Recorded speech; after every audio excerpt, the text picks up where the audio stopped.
Pinoy Kapalaran, Pinoy Kapalaran, oh, Pinoy Kapalaran. Magandang araw mga ka-Zodiac!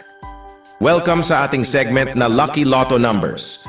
Halina't alamin kung ano ang swerteng numero para sa araw na ito base sa Zodiac sign mo. Kaya mga ka-Zodiac, good vibes lang at palaging maging positive ang mindset, huwag rin kalimutang magdasal sa taas para sa dagdag na swerte. Kunin na ang inyong papel at lapis at baka ikaw na ang susunod na lotto winner.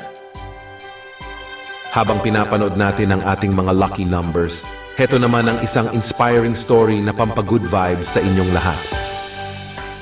Jomar Castillo was a jeepney driver from Novaliches, Quezon City. For over 2 decades, he drove the same route from Fairview to Divisoria, rain or shine. He knew every pothole, every shortcut, and nearly every passenger by face. He wasn't rich, but he was reliable, the kind of man who'd lend his last 100 pesos to a friend in need and go home with just enough for instant noodles.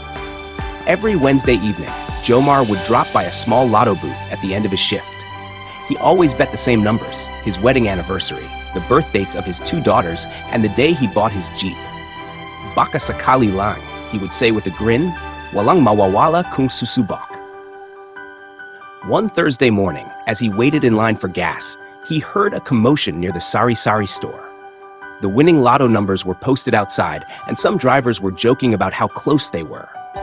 Jomar pulled out his crumpled ticket, glanced at the board, and went silent. He stepped back into his Jeep, stunned. He had all the numbers, every single one. He had just won 98 million pesos. The news traveled fast.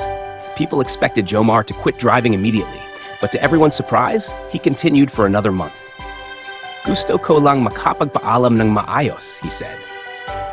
Then, when he finally retired the Jeep, he donated it to a transport cooperative and gave each of his fellow drivers a small envelope with money to support their families. Jomar used his winnings to build a scholarship fund for children of jeepney drivers and street vendors. He believed education was the best way out of poverty. He enrolled his 2 daughters in a good university and fixed their humble home, making sure his wife never had to wake up at 4 a.m. to cook packed lunches for passengers again. He also built a small transport terminal with clean bathrooms, a canteen, and a resting area for drivers. Many cried during the inauguration.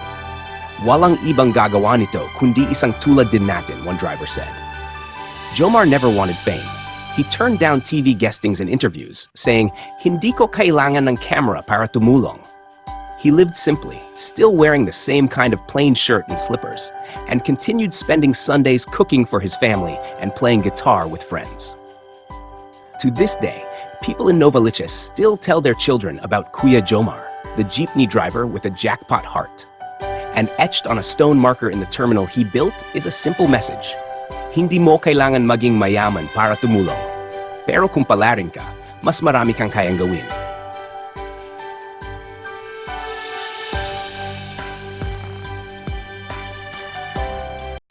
Maraming salamat sa inyong panonood at laging tandaan, hindi hawak ng mga bituin ang ating kapalaran. Gabay lamang ito. Meron po tayong wisdom at free will na pwede nating gamitin. Sa mga hindi pa po nag-subscribe, i-click lang ang subscribe button, pati na rin ang bell icon para lagi kayong updated sa ating daily horoscope.